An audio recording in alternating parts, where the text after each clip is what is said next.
प्रिय विद्यार्थियों, आप सभी का इस YouTube चैनल पर हार्दिक अभिनंदन, स्वागत है। आज हम फिर से इसी कड़ी में आगे बढ़ते हुए BSc सेकंड मैथ्स अभिसरण सिद्धांत हमारी बुक चल रही है और इसका चैप्टर नंबर 5 फूरिये श्रेणी। फूरिये श्रेणी हम किसे कहेंगे, फूरिये श्रेणी के अंदर कौन कौन से फॉर्मूले हैं वो उपयोग में आने वाले हैं, सभी बातों पे हम विस्तार से चर्चा करेंगे। अगर आपने स्टूडेंट्स इस एक वीडियो को सही ढंग से अगर देख लिया है तो एक भी ऐसा क्वेश्चन नहीं होगा आपको आता नहीं हो, ये मेरा आपसे वादा है। सही ढंग से इस वीडियो को आप कवर कीजिए और एक भी ऐसा क्वेश्चन आपसे वंचित नहीं रहेगा जो आपको आता नहीं हो। तो देखिए स्टूडेंट्स, सर्वप्रथम हम फूरिये श्रेणी किसे कहेंगे, इसके लिए जो फॉर्मूला है वो क्या रहने वाला है। तो देखिए स्टूडेंट्स, माना कि fx माइनस पाई से लेकर प्लस पाई तक एक फलन है जिसका आवर्तनांक 2 पाई है, तो इसका निम्न श्रेणी के रूप में हम प्रसार कर सकते हैं।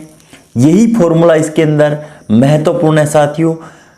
फूरिये श्रेणी का कोई भी क्वेश्चन क्यों न पूछा जाए, प्रत्येक जगह ओनली फॉर ये एक ही फॉर्मूला अप्लाई होने वाला है साथियों। तो fx बराबर a0 plus a1 cos x plus a2 cos 2x plus a3 cos 3x dash dash an cos nx plus bn sin x plus b2 sin 2x plus b3 sin 3x, और इसका अंतिम पद है वो bn sin nx हो जाएगा साथियों। इसको व्यापक फॉर्मूले के अंदर हम fx बराबर a0 प्लस सिग्मा n का मान 1 से लेकर अनंत तक an cos nx plus bn sin nx, इसको इक्वेशन फर्स्ट मान लेते हैं। अब उसके बाद में देखिए स्टूडेंट्स, यहाँ पे a0, a1, a2, an और b1, b2, b3, bn सभी अचर है जिन्हें हम फूरिये गुणांक कहते हैं। अब उसके बाद में a0 है वो हम किस प्रकार से ज्ञात करेंगे। a0 ज्ञात करने का जो फॉर्मूला है वो यह रहेगा। देखिए स्टूडेंट्स, a0 बराबर 1/2 पाई समाकलन, इसकी लिमिट माइनस पाई से लेकर पाई तक, जो हमें फंक्शन दिया है उसको लिख देंगे fx dx, इसको इक्वेशन सेकंड मान लेते हैं। जो हमें क्वेश्चन के अंदर फंक्शन दिया जाएगा उसको हम यहाँ पर रख देंगे, रख के यहाँ पर हम मान ज्ञात कर लेंगे, वो हमारा a0 हो जाएगा। उसके बाद में हम an ज्ञात करेंगे। an का जो फॉर्मूला है वो 1/पाई समाकलन लिमिट माइनस पाई से लेकर पाई fx cos nx dx रहेगा साथियों। उसके बाद में जब हम bn ज्ञात करते हैं तो यहाँ पर cos nx की जगह ओनली फॉर sin x लिखा जाएगा और कोई भी चेंजिंग नहीं करनी है साथियों। और जब हम a0 ज्ञात करते हैं तो यहाँ पर ओनली फॉर fx या फंक्शन है वो लिखा जाएगा, न तो साइन आने वाला है न ही कोस आने वाला है। और यहाँ पर बाहर जो मान है वो 1/2 पाई आएगा, जबकि an और bn के अंदर 1/पाई बाहर मान आता है साथियों। अब यहाँ पर देखिए स्टूडेंट्स, जो फूरिये श्रेणी के अंदर हमने a0, an और bn इनको जो ज्ञात किया है, इन्हीं को हम आयलर या यूलर सूत्र बोलते हैं साथियों।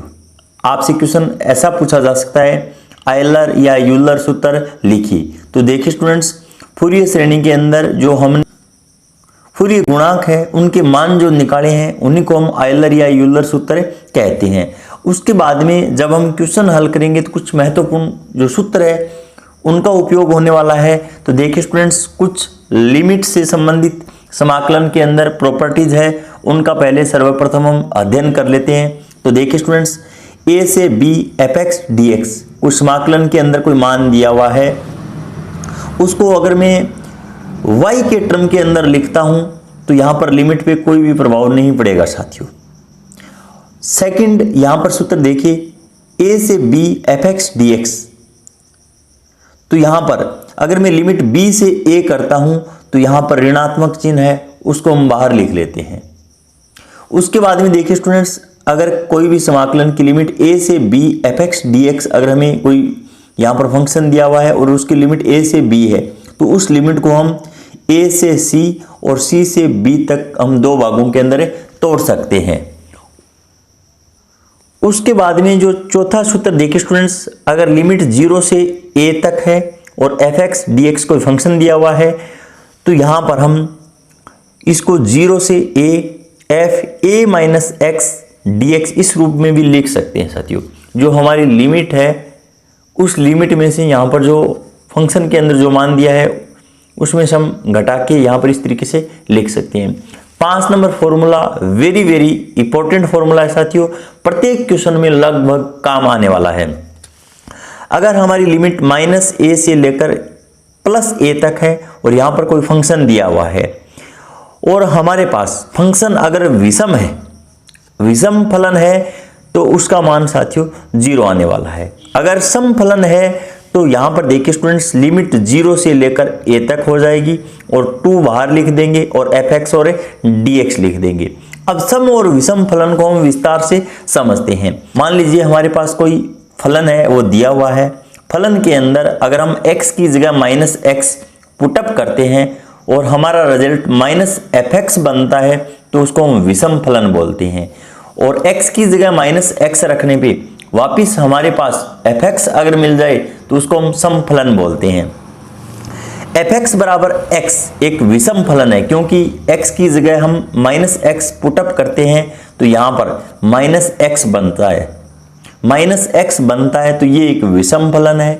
और उसके बाद में x साइन x है, ये एक सम फलन है साथियों, क्योंकि x की जगह हम माइनस एक्स अगर पुटअप करते हैं तो minus x sine minus x, तो यहाँ पे साइन के अंदर अगर कोई ऋणात्मक चिन्ह है आगे तो फिर वो परिणामी रिजल्ट ऋणात्मक देता है।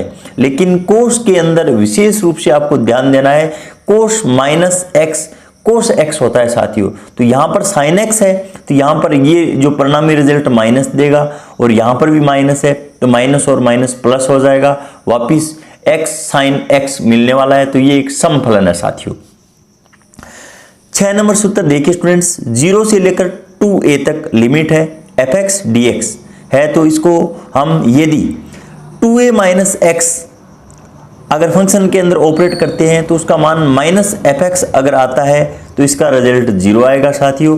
और ये अगर हम करते हैं और हमारे पास fx अर्थात सम कोई मान निकल के आ जाए, सम फंक्शन का जो रिजल्ट है वो अगर निकल के आ जाए तो फिर हम लिमिट है वो 0 से लेकर a तक कर देंगे। 2 यहाँ पर बाहर लिख लेते हैं और fx और dx इस रूप में भी लिख सकते हैं। इस फॉर्मूले का ज़्यादा उपयोग नहीं होने वाला है साथियों। जो 5 नंबर फॉर्मूला है उसका बार बार जिक्र होने वाला है आगे।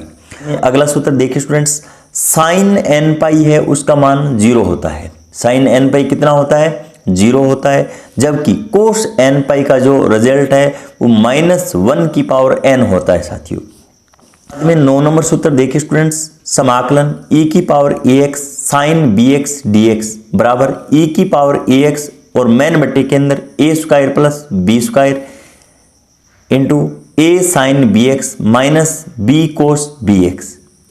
और जब हमें e की power ax into cos bx dx अगर दिया गया है तो देखिए स्टूडेंट्स, e की पावर ax और मेन बट्टे के अंदर a square plus b square into a cos bx plus b sign bx। तो यहां पर देखिए स्टूडेंट्स, दोनों फॉर्मूलों के अंदर महत्वपूर्ण जो अंतर है वो किस बात का है। साइन bx अगर हमें दिया गया है तो देखिए students, sine bx minus cos bx आने वाला है। जबकि कोस bx यहां पर दिया गया है तो यहां पे कोस bx प्लस साइन bx आएगा साथियों।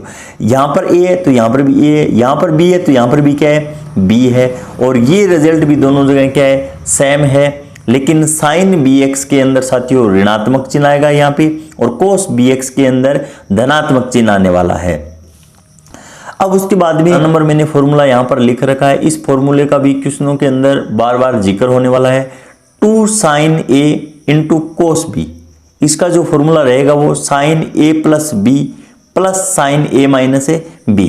उसके बाद में एग्जाम्पल नंबर फर्स्ट देखिए स्टूडेंट्स, अगर आपने एग्जाम्पल नंबर फर्स्ट को सही ढंग से अगर समझ लिया है, श्रेणी का ऐसा कोई भी क्वेश्चन ऐसा नहीं है जिसको आप नहीं कर सकते। और यहाँ पर मैं इस एग्जाम्पल के अंदर एक महत्वपूर्ण ट्रिक भी आपको बताने वाला हूँ साथियों। आप बुक के अंदर चेक करते हो तो यहाँ पर फर्स्ट एंड सेकंड की सहायता से समाकलन किया हुआ मिलेगा, लेकिन मैं आपको एक ऐसी शॉर्ट ट्रिक देने वाला हूं, आप चंद मिनटों के अंदर फर्स्ट एंड सेकंड समाकलन को हल करके आपका समय बचा सकते हो। तो देखिए स्टूडेंट्स, एग्जाम्पल नंबर फर्स्ट, फलन एफ एक्स बराबर एक्स प्लस एक्स स्क्वायर, और यहाँ पर x का जो लिमिट है वो -π से लेकर पाई तक दिया गया है, के लिए फूरियर श्रेणी ज्ञात कीजिए और दिखाइए कि π² बट्टा 6 बराबर 1 प्लस 1/2 की पावर 2 प्लस 1/3 की पावर 2, x बराबर ±π के लिए श्रेणी का योग भी ज्ञात कीजिए। तो देखिए स्टूडेंट्स, सर्वप्रथम आपको जो फूरियर श्रेणी का जो फॉर्मूला है वो याद होना चाहिए। एफ एक्स बराबर a0 प्लस सिग्मा n का मान 1 से लेकर अनंत तक an cos nx plus bn sin nx, इसको इक्वेशन फर्स्ट मान लेते हैं। यहाँ पर हमें एफ एक्स जो फंक्शन दिया गया है वो x प्लस एक्स स्क्वायर दिया हुआ है, और इसकी जो लिमिट है वो -π से लेकर +π तक है। अब सर्वप्रथम हम यहाँ पर आयलर सूत्र बोलिए या फिर ये गुणांक बोलिए, a0 को हम किस प्रकार से ज्ञात करते हैं। a0 का जो फॉर्मूला रहेगा वो 1/2π समाकलन, इसकी लिमिट -π से लेकर पाई एफ एक्स और dx। तो देखिए स्टूडेंट्स, यहाँ पर 1/2π लिमिट -π से लेकर पाई, और फंक्शन का मान हमें x प्लस एक्स स्क्वायर दिया हुआ है। अब यहाँ पर इसका हम समाकलन कर लेते हैं। x का समाकलन x²/2, एक्स स्क्वायर का समाकलन x की पावर 3/3। फिर हम बाद में देखिए स्टूडेंट्स, हम लिमिट है वो ऑपरेट करते हैं। लिमिट ऑपरेट करने के बाद में, सरलीकरण करने के बाद में हमारे पास a0 का जो मान है वो π² शेष रहता है, इसको इक्वेशन सेकंड मान लेते हैं। अब उसके बाद में हम an ज्ञात करते हैं। an का ये फॉर्मूला होता है 1/π समाकलन -π से लेकर पाई एफ एक्स कोस nx dx। अगर an हम ज्ञात कर रहे हैं तो यहाँ पे कोस nx आएगा, bn जब हम ज्ञात करेंगे तो यहाँ पर साइन nx आ जाएगा, और कुछ ही फर्क नहीं है साथियों यहाँ पे। अब यहाँ पर हम फंक्शन का मान रख देते हैं x प्लस एक्स स्क्वायर, और इसको कोस nx से हम गुणा कर देते हैं। देखिए स्टूडेंट्स, यहाँ पर x का इस टर्म के साथ भी गुणा है और x स्क्वायर का इस टर्म के साथ भी गुणा है, दोनों को अलग अलग लिखते हैं। अलग अलग लिखने के बाद में यहाँ पर लगभग साथियों 99% एक जो समाकलन है वो विषम फलन बनने वाला है। तो यहाँ पर हम चेक करते हैं कि कौन सा फलन है वो विषम फलन है।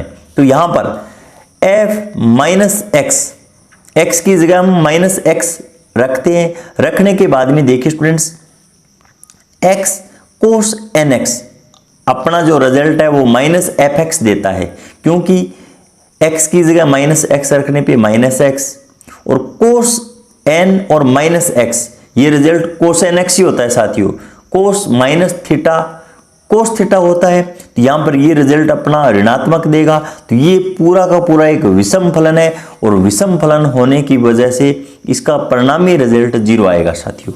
परिणामी रिजल्ट क्या आएगा? 0 आएगा। उसके बाद में यहाँ पर देखिए स्टूडेंट्स, हमें तो केवल इतने मान को ही सरलीकरण करना है। तो यहाँ पर देखिए स्टूडेंट्स, बुक के अंदर फर्स्ट एंड सेकंड की सहायता से समाकलन ज्ञात किया हुआ है, लेकिन मैं आपको यहाँ पर एक शॉर्ट ट्रिक देने वाला हूँ। वो शॉर्ट ट्रिक है क्या? देखिए स्टूडेंट्स, यहाँ पर जिस टर्म का हम अवकलन करें और उसका मान साथियों कुछ टर्मों के बाद अवकलन 0 प्राप्त हो जाए, तो देखिए स्टूडेंट्स, एक्स स्क्वायर और कोस nx के अंदर हमारे पास एक्स स्क्वायर एक ऐसी टर्म है जिसका हम अवकलन करेंगे बार बार में, तो एक बार ऐसा समय आएगा कि उसका मान 0 आ जाएगा। और तो यहां पर देखिए स्टूडेंट्स, आपको एक तरफ अवकलन लिखना है और एक तरफ समाकलन लिखना है।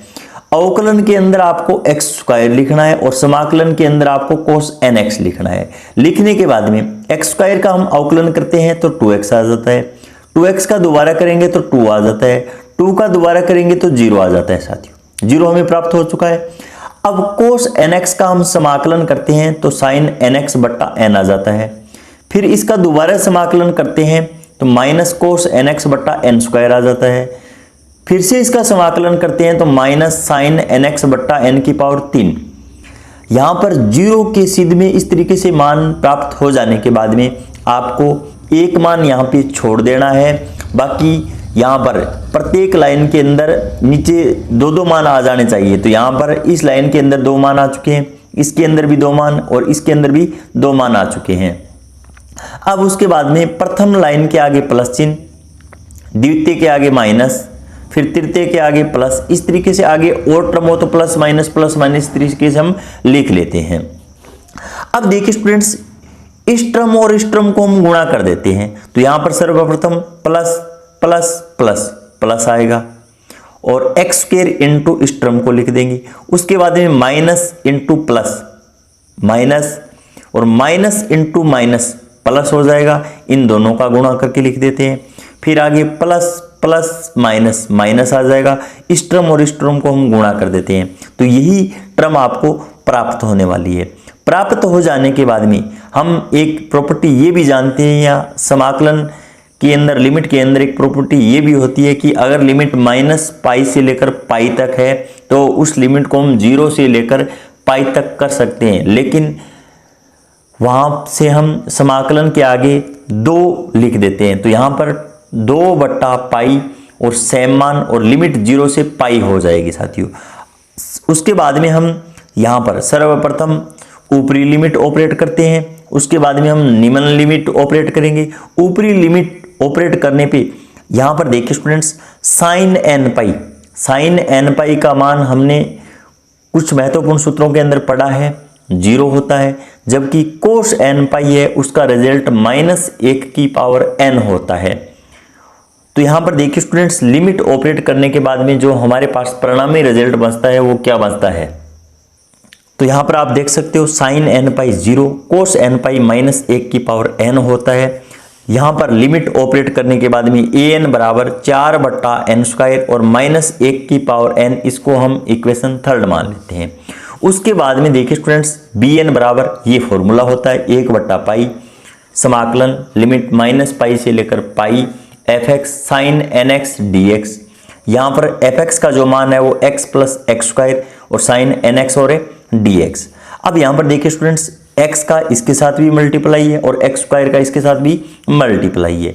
अब यहां पर भी देखिए स्टूडेंट्स, 99% केस ऐसा ही मिलता है, दोनों फंक्शनों में से एक फंक्शन विषम फलन आपको मिलेगा।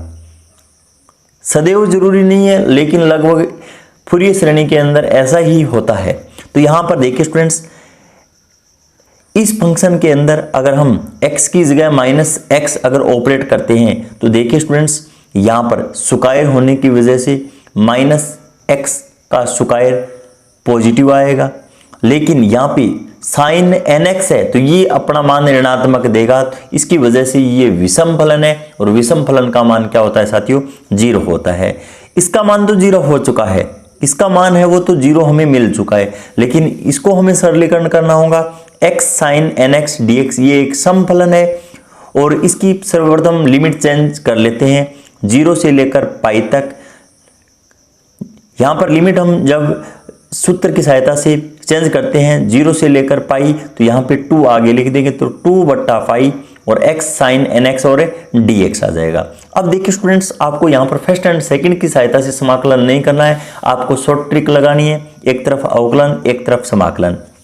यहाँ पे x, यहाँ पे साइन x का अवकलन 1 का अवकलन 0, साइन nx का समाकलन -कोस nx/n, फिर दोबारा हम समाकलन करेंगे तो -साइन nx/n²।